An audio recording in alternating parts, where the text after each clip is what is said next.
예, 오늘 저는 삼손의 치명적인 문제점, 삼손의 최대 비극이라는 제목으로 하나님 말씀을 증언하겠습니다. 결론부터 말씀드리면 삼손의 치명적인 최대 비극은 함께 하시는 하나님을 알지 못하고 깨닫지 못했다는 겁니다. 함께 하신 하나님, 이 주제는요, 우리 신약 성도들의 어떤 삶에 있어서 아주 중요한 진리입니다. 우리가 지금 주님께서 어디 계십니까? 주님 어디 계십니까? 이렇게 묻는다면 대답은 언제나 내가 여기 너와 함께 있다, 이걸 겁니다. 그죠? 혹시 하늘에 계신 하나님만 알고 계시다면 성경을 통해서 주님께서 우리의 어디 함께 하시는지 좀 확인해 보면서 주님께서 우리가 얼마나 가까이 계시는지 믿음을 통해서 우리와 함께 하신 하나님에 대해서 눈이 열리고 귀가 열리고 우리 마음에 좀 깨달음과 확신이 임하기를 원합니다. 성경에 보시면요, 주님께서 어디 계시는지 여러 가지 표현으로 이제 언급되어 있는데 영어 전치사로 표현해 본다면 상당히 많이 언급되어 있습니다.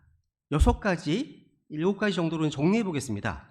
먼저 주님께서는요, 우리 앞에 계십니다. 따라해 보세요. 주님께서는 우리 앞에 계신다. 출애굽기 13장 21절에 보시면 주께서 그들 앞에 가시며 낮에는 구름 기둥으로 그들의 길을 인도하시고 밤에는 불 기둥으로 그들의 빛을 주사 낮과 밤에 가게 하셨으며, 여기 보시면 주께서 그들 앞에 가시며 라고 되어 있죠. 앞에 가시며. 여러분, 하나님의 사람 모세는요, 주님의 임재하심, 주님의 함께 하심을 엄청 강조했습니다. 우선 33장도 보시면 그가 그분께 이르되 주의 얼굴이 내 앞에서 나와 함께 가지 아니하시려거든 우리를 여기서 데리고 올라가지 마옵소서. 나와 주의 백성이 주의 눈앞에서 은혜를 입은 줄을 여기에서 무엇으로 알리까? 주께서 우리와 함께 가시는 것이 아니니까? 그리하심으로써 우리 곧 나와 주의 백성이 지면의 모든 백성들로부터 구별되리이다 하매. 여러분, 뒤에도 이제 나오겠지만 모세는요, 하나님이 주신 어떤 축복이나 어떤 선물, 그것보다 하나님 그분과 함께 동행하는 것이 훨씬 낫다는 것을 알았기 때문이에요. 그러니까 모세의 관심은요, 주님 그 자신입니다. 모세의 관심이에요. 그렇죠? 이 주님께서 우리 앞에 나가시고 길을 인도하시고 우리의 원수를 무찌르십니다. 그래서 우리는 우리 앞서가시는 주님의 길을 따라가면 되는 거예요. 이 길이 가장 안전합니다. 안전해요. 또 이제 우리 주님께서는요, 우리 비하인드, 뒤에 계십니다. 뒤에 계세요. 출애굽기 14장에 보시면 이스라엘 진영 앞에 가던 하나님의 천사가 이동하여 그들 뒤에서 가매 구름 기둥이 그들의 얼굴 앞에서 떠나간 뒤 그들의 뒤에 서서, 비하인드. 여기서 이제 하나님의 천사라고 이제 단수를 사용하면 이분은 성육신하시기 이전에 예수 그리스도를 말하는 겁니다. 하나님의 천사들, 복수로 언급되어 있으면 일반 천사들입니다.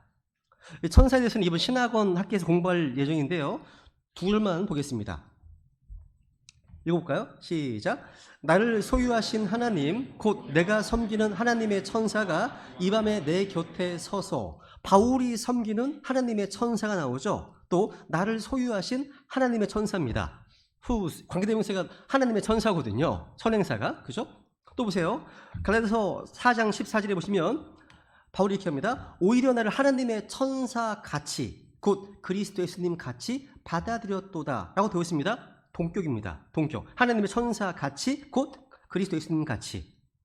여러분, 우리 뒤에 계신 주님께서는요, 우리를 뒤에서 공격하는 자들을 막아주고 계속해서 믿음의 길을 걸어갈 수 있도록 우리에게 힘을 주십니다. 그게 우리 주님이시거든요. 여러분의 뒤에 아무리 든든한 백이 있다 하더라도 우리 뒤에 계신 주님보다 더 든든한 백은 없습니다. 그죠? 뒤에 계십니다. 그리고 주님께서는요, 또 우리 속에 계십니다. 인입니다. 내 안에 거하라. 그러면 나도 너희 안에 거하리라 말씀하십니다. 고린도후서 13장 5절도 같이 읽어볼까요? 시작. 너희가 믿음 안에 있는지 너희 자신을 살펴보고 너희 자신을 검증하라. 예수 그리스도께서 너희 안에 계시는 줄을 너희가 스스로 알지 못하느냐? 알지 못한다면 너희는 버림받은 자들이니라. 주님께서는요, 우리 속에 거하십니다. 우리 속에 거하십니다. 오늘날 이 우리 속에 내주하시는 이 주님에 대한 진리에 무지한 사람들이 상당히 많습니다. 특히 성경을 또 변개시킵니다. 예를 들어서 스바냐 3장 17절에 보시면요. 내 한 가운데 계시는 주 내 하나님은 강력한 분이시니, 여기 보시면 내 한 가운데 계시는 주, 이게 in the midst of the입니다. THE이죠. 이게 오늘날 성경은 다 유로 바꿔놨어요. 너희 한가운데 하시는 분으로요. 아닙니다. 너희가 아니라 이 말씀은 우리 개인 내 한가운데 계시는 주님, 이렇게 이해하는 겁니다. 킹제임스 성경은 you와 the를 구분하고 있습니다. 우리도 이 구분을 이해해야 되겠죠. 오늘날 이 THE 이게 고어라는 이유로 모두 you라고 바꾸버렸는데요. 이 the는요 고어가 아닙니다. 성경의 언어입니다. 성경의 언어예요. 이걸 바꾸면 이게 성경 변개고 중요한 진리를 가려버리게 되는 겁니다. 주님께서 우리 각 사람, 우리 안에 거하신다는 이 진리는요, 우리가 알아야 될 가장 중요한 진리예요. 또한 주님께서는요, 라운드란 말씀입니다. 우리 주위 둘레에 계십니다. 줄 둘레. 시편 읽어볼까요? 시작. 산들이 사방에서 예루살렘을 두름같이 그렇게 주께서 자신의 백성을 지금부터 영원토록 두르시는도다. 배웠네요. 라운드. 두르신다고 말씀하시네요. 여러분 기억나시는 인물이 있을 겁니다. 엘리야와 그의 종 게하시에 대한 예화 기억하시잖아요, 그죠? 시리아 왕이요 도단에 있는 엘리야를 잡으러 큰 군대를 보냈잖아요. 근데 엘리야의 종 게하시는 너무 두려웠습니다. 근데 엘리사는 너무나 평안함 가운데 이렇게 말하죠, 그죠? 우리와 함께하는 자들이 그들과 함께하는 자들보다 더 많으니라. 인간적으로 얼마나 황당한 얘기입니까? 지금 두 사람이 있는데 이런 일 하니, 그죠? 지금 엘리사는요 지금 보이지 않는 영적 군대를 보고 있는 겁니다. 그죠? 엘리사는 자기가 알고 있는 이 사실을요 자신의 종 게하시에게 보여줬습니다. 기도하거든요. 그죠? 그랬더니 이제 게하시가 봅니다. 보라, 불말과 불병거들이 엘리사를 둘러싼 채 산에 가득했거든요. 둘러싸여 있습니다. 라운드. 그러니까 주님께서 우리 둘레에 어떤 진을 친다는 것, 이 내용은요 시편에도 나옵니다. 시편에 보시면 주의 천사가 그분을 두려워하는 자들을 둘러 진을 치고 그들을 구출하는도다. 이 너무 좋지 않으세요? 이런 말씀 너무 좋지 않으세요? 그죠? 나를 둘러 계신다는 사실. 여러분 이런 말씀들을 곰곰이 묵상하시면 좋겠습니다. 나를 둘러싸고 있는 모든 환경이 적대적이고 내 주위의 모든 사람이 다 왼수고 또 대적이라 할지라도 또 내 사방에 피할 길이 없어. 이런 가운데서도 우리를 둘러싸고 계신 분이 주님이시라는 겁니다. 그분께서 우리에게 피할 길을 내시고 감당케 하신다는 거죠. 그죠? 주의 천사가 둘러 진을 친답니다. 이 내용은 제 히브리서 1장에 이런 말씀이 있습니다. 주님께서 천사들을 향해서 이렇게 말씀하신 천사들에서 그들은 천사들입니다. 다 구원의 상속자가 될 자들을 위해 섬기라고 보내어진 섬기는 영들이 아니냐. 천사가 그러니까 천사들은요 저와 여러분이 예수님을 주님으로 예수님을 그리스도로 믿는 구원의 상속자가 될 크리스찬들을 섬기고 있다는 사실, 하나님의 말씀입니다. 저와 여러분이 이 땅에서 진리를 믿고 행하도록 돕는다는 거예요. 지금 이 시간에도요 우리를 섬기는 천사들의 도움을 받고 있습니다. 나중에 위에 올라가면 아실 겁니다. 또한 주님께서는요 이 집회 한 가운데 계십니다. 마태복음 18장 20절입니다. 두세 사람이 내 이름으로 함께 모인 곳 거기에 나도 그들의 한 가운데 있느니라 하시니라. In the midst of them. 그들 한 가운데 있다 말씀하시네요. 주님께서는요 주님의 이름으로 모이는 우리 베다니 성도들의 집회에 언제나 이 한가운데 계십니다. 지금 계신다는 거죠. 주님께서 이스라엘 진영 한가운데 계셨던 것처럼 우리 가운데 거하신다는 거죠. 그죠? 이것만 아닙니다. 주님께서는요 우리 위에 계십니다. 우리 위에 계세요. 에스라 8장 18절에 보시면요 그들이 우리 위에 계시는 우리 하나님의 선하신 손에 의지하여 말씀하십니다. 지금 에스라는요 주님께서 우리 위에 계시다고 이렇게 표현하고 있습니다. 내 위에 누가 있다는 거예요? 하나님 계십니다. 하나님 계십니다. 주님이 계십니다. 그 외에도요, 전치사는 아니지만 주님께서 우리 또 밑에 계시다고 말씀하십니다. 표현되어 있습니다. 신명기에 보시면 영원하신 하나님께서 내 피난처이시며 내 밑에는 용존하는 팔들이 있도다. underneath 라는 말 있죠, 그죠? 용존하는 팔들이 내 밑에 있다고 말씀하시네요. 이 underneath는 이제 전치사는 아니고 밑에 또는 아래를 의미하는 부사입니다. 주님의 권능의 팔이요, 우리 밑에 있어서 우리를 붙드시는 겁니다. 떠받치는 겁니다. 넘어오지 않게 지켜주신다는 거죠. 우리 밑에 계시기 때문에. 그러니까 정리해보면요, 이게 어마어마한 거죠.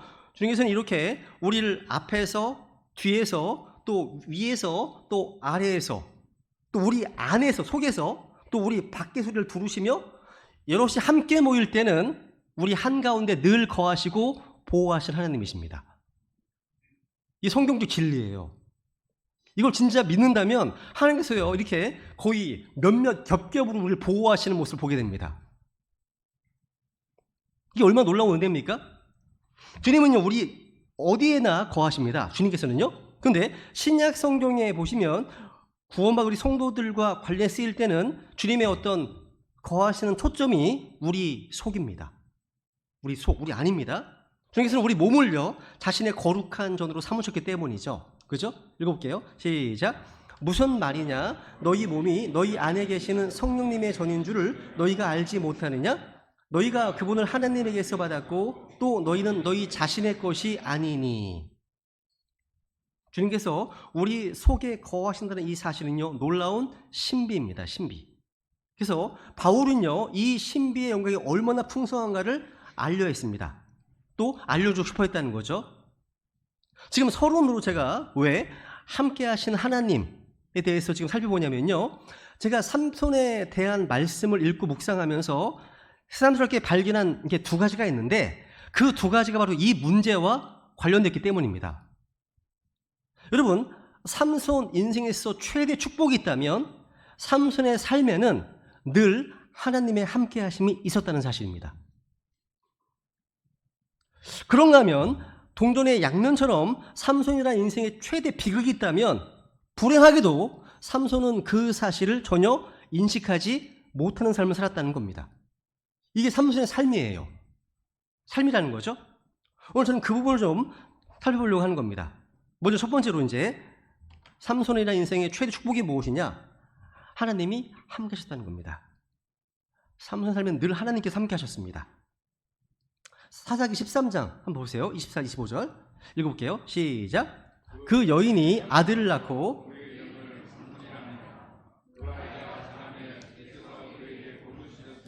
소라와 에스다올 사이에 있는 단의 진영에서 주의 영께서 때때로 그를 움직이기 시작하셨더라. 이 말씀에서 보는 것처럼요, 주님께서는 삼손이 태어날 때부터, 아니 태어나기 이전부터 그의 인생에 개입하기 시작하셨습니다. 그런가 하면 사사기 14장 앞부분에 보시면 블레셋 여자의 외모에 반해서 결혼시켜달라고 떼를 쓰는 철없는 삼손의 모습이 나오는데 생뚱맞게 4절에 보시면요, 이런 구절이 나와요. 읽어볼까요? 시작. 그러나 그의 아버지와 그의 어머니는 그 일이 주에게서 나왔음을 알지 못하였고 또 그때 블레셋 사람들이 이스라엘을 지배하였으므로 그분께서 블레셋 사람들을 칠 기회를 찾고 계심을 알지 못하였더라. 여기 잘 보세요. 보시면요, 지금 여기서 중요한 게 뭐냐면 그 일이 주에게서 나왔다는 표현입니다. 그 일이요. 이 부분을 영어 성경으로 보시면 It was of the Lord입니다. 이게 지금 무슨 상황입니까, 이게요? 1절부터 3절까지 보면 삼손이요, 어떻게 보면 철딱서니 없이 원수 나라인 블레셋 여자 얼굴에 반해서는 그 여자와 결혼하겠다고 떼를 쓰고 있습니다.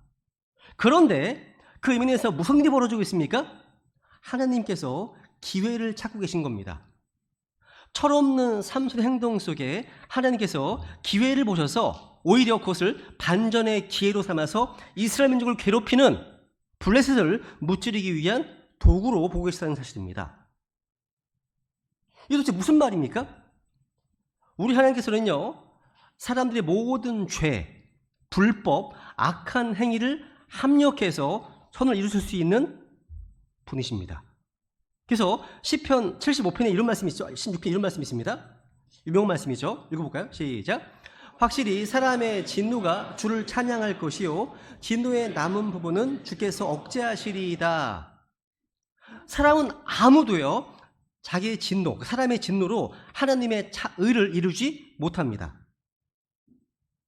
근데 하나님은 하실 수 있어요.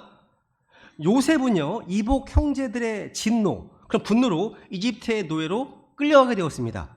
근데 요셉은 나중에 이집트의 총리가 되어서 하나님을 찬양하게 되었죠. 그죠? 신약에 와서 오시면 바리새인들의 시기와 분노 때문에 예수 그리스도를 두 강도와 함께 십자가에 달리게 했지만 이로 인해서 죽어가던 한 강도가 구원받는 결과를 가져왔습니다. 이렇게 하나님은요 사람의 진노를 주님의 찬양으로 바꾸실 수 있는 분이십니다. 그래서 우리를 향해서 화를 내고 진노하는 누군가가 있다면 그것을 합력하여 선을 이루시는 주님을 신뢰하시라는 거죠. 삼손은요 자기가 보기에 좋은 대로 자기 마음대로 행동했습니다. 중에서는 그런 삼손의 행동을 사용하셔서 자신의 뜻과 계획을 이루셨다는 사실입니다. 육신을 따라 행동하는 삼손을 주님께서 자신의 도구로 사용하셨다는 거예요. 사사기 15장 보세요. 15절. 그가 나귀의 새 턱뼈를 발견하고 자기 손을 내밀어 그것을 취한 뒤 그것으로 1000명을 죽이고는. 너무 대단하지 않아요? 그죠? 이 말씀 관련해서 제가 어떤 자료에 보니까요 나귀의 턱뼈는 대략 25cm에 무게가 약 400g 밖에 안 된다고 합니다. 생각해 보세요. 나귀 턱뼈가 크면 얼마나 크겠습니까? 더군다나 나귀는 초식동물이니까 그 뼈가 무기로 사용할 만큼 강하지도 않다고 해요. 근데 삼손이요 그 연약한 나귀의 턱뼈를 들고 싸움에 나간 거예요. 여러분 나귀의 턱뼈는 도저히 1000명을 죽일 수 있는 무기가 아니라는 거예요. 그럼 이게 뭘 의미할까요? 여기 나오는 나귀의 새 턱뼈는요 그 자체가 강한 무기가 아니라 하나님의 능력을 보여주기 위한 특별한 하나님의 도구라는 겁니다. 즉 삼손이 강력하거나 무기가 강력해서 이긴 게 아니에요. 하나님께서 개입하셨기 때문에, 하나님이 함께 하셨기 때문에 이길 수 있었고 그 상징적인 도구가 바로 나귀의 새 턱뼈라는 거죠. 여러분 골리앗을 무찔렀던 다윗의 무림맷돌, 물맷돌도 마찬가지 아닙니까? 아직 어린 다윗이요 괴물 같은 거인 골리앗과 싸우러 나가는데 돌멩이 몇 개 집어들고 나가는 것, 누가 봐도 이건 어이없는 거죠. 이게 적절한 선택이 아니지 않습니까? 그죠? 그런데 다윗은요 그 매끄러운 돌, 매끄럽다고 성경에 표현되어 있는데 그 매끄러운 돌멩이 몇 개로 거인 골리앗을 쓰러뜨렸습니다. 다윗이 물맷돌로 골리앗을 이길 수 있었던 힘은요 다윗이 도전장을 던지면서 이렇게 선포했잖아요. 너는 칼과 창과 방패를 가지고 내게 오지만 나는 네가 도전한 이스라엘 군대의 하나님 곧 군대들의 주 이름으로 내게 가노라. 이 선포했던 것처럼요 주 하나님께 있었습니다. 이게 다윗의 힘이었습니다. 그 상징적인 도구가 매끄러운 돌이었다는 거죠. 여러분 코올리게 꼬맹이가 장난치는 것도 아니고 한번 생각해 보세요. 골리앗 입장에서는 아니 돌멩이 몇 개 들고 다가오잖아. 지금 이게 얼마나 우스웠겠습니까 이게. 그죠? 마귀가 보기에 우리가 얼마나 우스워 보이겠습니까? 비슷한 거예요 지금 이게 상황이. 그죠? 그런데 그 물맷들 속에 우리 같은 연약한 자들 속에 하나님이 함께 하셨기 때문에 하나님이 개입하니까 골리앗을 때려 눕히는 기가 막힌 도구가 되었다는 거죠. 여러분 한번 확인해 보세요. 삼손의 스토리가 나오는 사사기 13장 16장까지 말씀을 읽어보시면서요 주님께서 삼손의 삶 속에 어떤 순간에 함께 하셨고 개입하셨는지 한번 스스로 체크해 보세요. 여러분 삼손은요 인생의 고비고비마다 순간순간마다 하나님이 함께 하시고 개입하시는 모습을 발견하게 됩니다. 나귀 턱뼈를 가지고 1000명을 죽이는 장면이나 철작선이 없이 이방 여자에게 빠져서 헬렐레 하는 그 순간조차도 하나님께서 그 기회를 사용하셔서 개입하시는 모습이 저에게는 큰 감동이 되었습니다. 그러니까 우리의 연약함이나 우리의 실패에도 불구하고 기회를 찾아 일하시는 하나님의 모습을 생각하면 좀 감사가 되던데요. 이것은요, 삼손의 삶에 개입하신 하나님께서요, 우리 삶에도 똑같은 방식으로 일하고 계심을 믿기 때문입니다. 여러분, 우리 인생에 개입해 주셔서 내가 약해서, 또 내가 실수해서, 내가 실패했던 그 모든 것들을 재료로 사용하셔서 그 기회를 비집고 들어오셔서 모든 것이 합력해서 선을 이루게 하시는, 자꾸 인도해 주시는 분이 하나님이시라는 겁니다. 그분이요. 그런가 하면 삼손의 치명적인 문제점으로 이제 최대 비극이 뭡니까? 삼손은요, 태어날 때부터 자기와 함께 하시는 그 하나님이 자기 인생의 최대 축복이었어요. 근데 그 사실을 깨닫지 못했다는 겁니다. 비극이죠, 진짜. 사사기 16장 이런 말씀이 있습니다. 지금 들릴라의 이제 꾀임에 빠져서 이제 머리가 잘렸습니다. 근데 주님이 떠나셨잖아요. 근데 삼손은요, 주께서 자기를 떠나신 줄을 깨닫지 못하였더라 라고 되어 있습니다. 이것은 주님께서 함께 하심도 깨닫지 못했다는 말이에요. 보통 크리스찬들이요, 이런 말 쓰잖아요. 여러 책들도 많이 있죠. 하나님의 임재에 대한 책들 많이 있습니다. 또 그런 말 씁니다. 임재라는 단어를 좀 풀어서 설명하자면 하나님께서 나와 함께 하심을 인식하고 경험하는 것을 말합니다. 그게 임재예요. 임재. 즉 가정에서, 직장에서, 또 학교에서, 그 어디에서나 하나님께서 나와 함께 하심을 인식하며 살아가는 것을 하나님의 임재를 경험한다, 이렇게 이야기합니다. 그런데 삼손의 최대 비극은 뭐냐? 이 하나님의 임재를 깨닫지 못했다는 겁니다. 그러니까 하나님의 임재를 인식하지 못하니까 기쁘지가 않죠. 기쁘지가 않아요. 기쁨이 없습니다. 우리 크리스천들의 삶에 있어서 우리 인생에 개입하시는 하나님의 함께하심, 하나님의 임재를 인식하게 되면 기쁨이 있습니다. 어쩔 때는요, 가슴이 터질 것 같은 감격의 기쁨이 솟아오르기도 합니다. 정말 중요한 겁니다. 기본적인 정말 중요한 진리예요. 삼손에게는 이런 기쁨이 없었습니다. 우리는 어떻습니까? 우리 삶 속에 개입하시고 함께 하시는 하나님의 임재를 인식하고 계십니까? 현실적으로는 어렵고 아주 힘든 상황이지만 영적으로는 그러한 상황 가운데 개입하시는 하나님 때문에 마음이 이해할 수 없는 평안함과 어떤 위로가 있음을 경험하십니까? 이 하나님의 임재의 어떤 결과예요, 이게요. 시편 105편에 이런 말씀이 나와요. 읽어볼까요? 시작. 주와 그분의 능력을 구하라. 항상 그분의 얼굴을 구할지어다. 여기 보면 시편 기자가 두 가지를 구하는데 주와 그분의 능력을 구하라. 그러고 나서 항상 그분의 얼굴을 구할지어다 라고 되어 있습니다. 여러분, 히브리식 표현으로요, 하나님의 얼굴을 구한다는 것은 하나님의 임재를 구한다는 뜻으로 볼 수 있습니다. 이 말씀을요, 둘로 나눈다면 하나님의 능력을 구한 후에는, 즉 하나님의 손에 있는 어떤 선물을 구한 후에는 하나님의 임재를, 그 얼굴을 구하라는 거죠. 그 하나님의 임재를 같이 구해야 하는데 많은 크리스찬들이 하나님 이것도 주시고 저것도 주시고 이것도 응답해 주시고 저것도 응답해 주시고 이렇게 하면서 하나님의 능력만 구한다는 거죠. 혹시 주님께서 주시는 선물만 얻으면 그 선물을 누가 주셨는지는 별로 중요하지 않는 그런 신앙생활을 영위하신다면 아직 어린 겁니다. 성경에서는요, 기프트, 선물에 앞서서 그걸 주신 기버, 주신 분을 강조하고 있습니다. 여러분, 우리 손에 뭐가 들렸는지도 중요하지만 이것을 누가 주셨는지를 알고 그 주님께 집중하는 것, 이게 성숙한 그리스도인의 자세라는 거죠.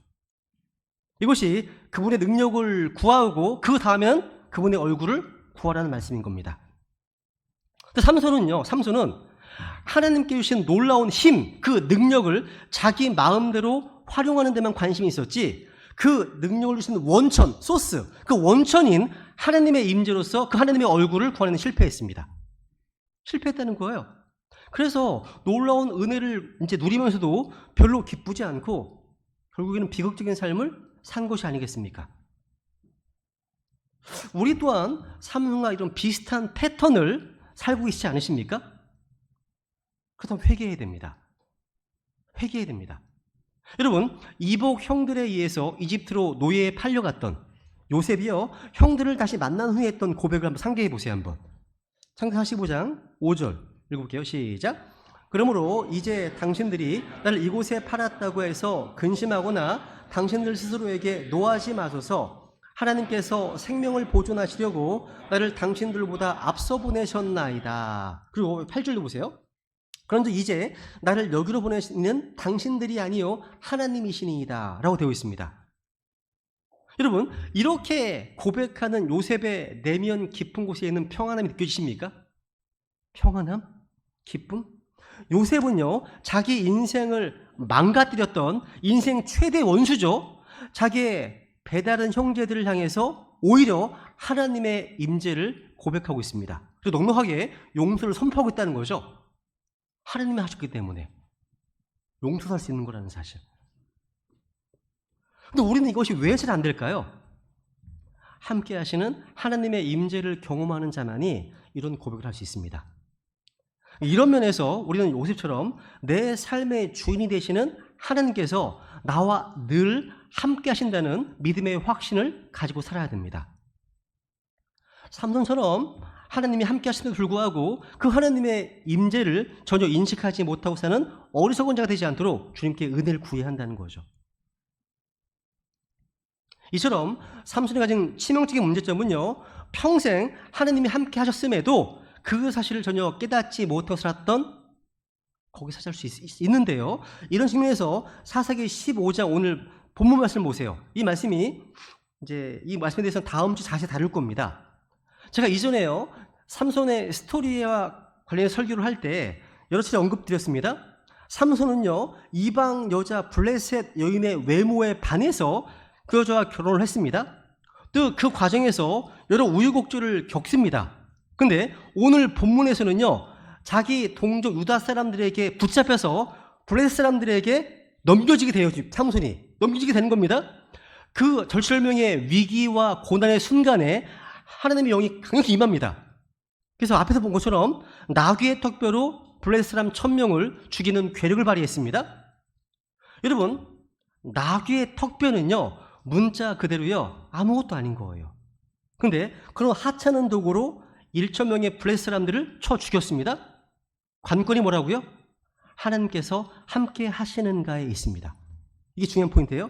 그러니까 내가 가진 도구나 어떤 재능이나 솜씨나 지식이 있지 않다는 거예요. 하나님이 함께 하시는가? 우리가 얼마나 많이 내가 가진 것이 보잘것 없을 수 있고요. 또 내 재능이 너무 모자라 보일 수도 있고요. 내가 가진 도구가 너무 부족해 보일 수 있습니다. 그래서 사람들 그러잖아요. 이런 거 가지고 하나님의 사기에 아무 효과가 없을 거야. 생각합니다.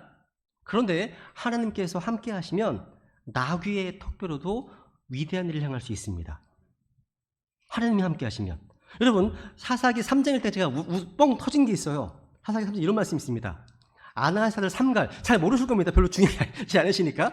여기 보시면 그에 뒤에 아나스의 아들 삼갈이 있었는데 그가 소를 모는 가시채로 블레셋 사람 600명을 죽였고 그 이스라엘을 구출하였더라. 되어 있습니다. 여기 삼갈이라는 인물이 나오죠. 그런데 소 모는 가시채로 600명을 죽였대요. 가시채로. 대단하지 않아요? 무슨 무협영화도 아니고 이게요. 그러니까 여기서 나귀의 턱뼈나 소 모는 가시채, 이건요, 우리가 가진 작은 것들을 말합니다. 작은 것들. 이런 것들은 아무것도 아닙니다. 근데 하나님께서 함께 하시면 큰 능력을 나타낸다는 사실. 근데 여러분, 이 나귀의 턱뼈로 승리한 후에 삼손이요, 하나님께 처음입니다. 성경에 처음으로 기도하는 내용이 나오는 게 오늘 본문이에요. 18절 꾸려보세요, 한번. 이 보시면 삼손이 이제 나귀 턱뼈로 다 죽였어요. 1000명을 죽였습니다. 그가 심히 목말라 주를 부리며 이르되 주께서 주의 종의 손에 이 큰 구출을 주셨는데 내가 이제 목말라 죽어서 할례 받지 않은 자들의 손에 떨어져야 하리까 하였으나 하면서 주님께서 이제 물을 주십니다. 이제 회복하게 하시죠, 그죠? 이런 내용이거든요.